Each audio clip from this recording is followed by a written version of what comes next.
చూసావా ఇది ఎన్నిసార్లు ఫోన్ చేస్తుందో? నాకొక్కసారైనా చేస్తుందా? సరే, చేసింది నీకోసమే కదా, స్పీకర్లో పెడతాను, విను. పక్కన నాన్న లేడుగా? లేడు. నాకు ఒక 5000 ఫోన్ పే చేయమ్మా. నా దగ్గర డబ్బులు ఎక్కడివే? అయినా మీ ఆయన్ని అడగొచ్చు కదా. మా ఆయన మీ ఆయనలాగే పిసినారుడమ్మా, ప్రతిదానికి లెక్కలు అడుగుతాడు. అరే ఆడపిల్లకి చిన్న చిన్న ఖర్చులుంటాయనే ఉండదు వాళ్ళకి. ఏమే, నేను పిసినారోడ్నా?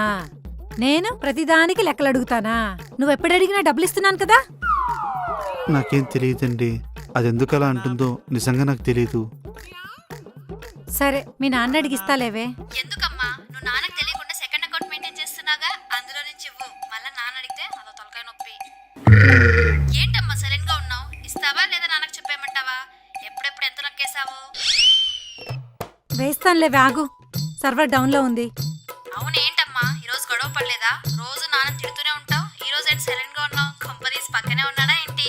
ఎన్ని కథలు పడుతున్నారా ఇద్దరు? లేడులేవే, మోహన్ అంకుల్ వాళ్ళ ఇంటికెళ్ళాడు. సర్లే, ముందు ఫాస్ట్ గా డబ్బులు పంపి, నేను ఫ్రెండ్స్ బయటికి వెళ్ళాలి. ఆగివే, పంపిస్తున్నాను. మహానటిని మించిపోయారు కదా ఇద్దరు. సరే.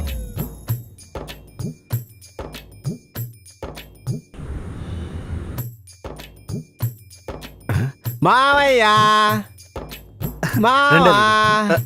వద్దరుడు. ఏం మావా, స్నానం చేయలేదా? మరి ఇంకెందుకు మావా? దా కూర్చో. కూర్చోండి. ఇంకేంటి మావా సంగతులు? అల్లుడు. ఈవిడేంటి నన్ను అడ్జస్ట్ చేసుకుంటుంది? మావా షిట్, ఇప్పుడు నేను మామను కాదు కదా, అత్తయ్యను కదా. ఏంటలుడు ఒకడివే వచ్చావు? ఏం నటిస్తున్నావే? నేనేమన్నా పేరెంట్ అనుకొచ్చినా నా 10 మందిని వేసుకుని రానికి? అత్తారింటికేగా. నా ఉద్దేశం అది కాదలుడు, అమ్మాయి కూడా రాలేదంట అని. అబ్బా, నీ కూతురు ప్లాంట్గా గొడవపడి మరి వానికి ఎంటేస్తే నువ్వేం తెలియనట్టు అడుగుతున్నావా?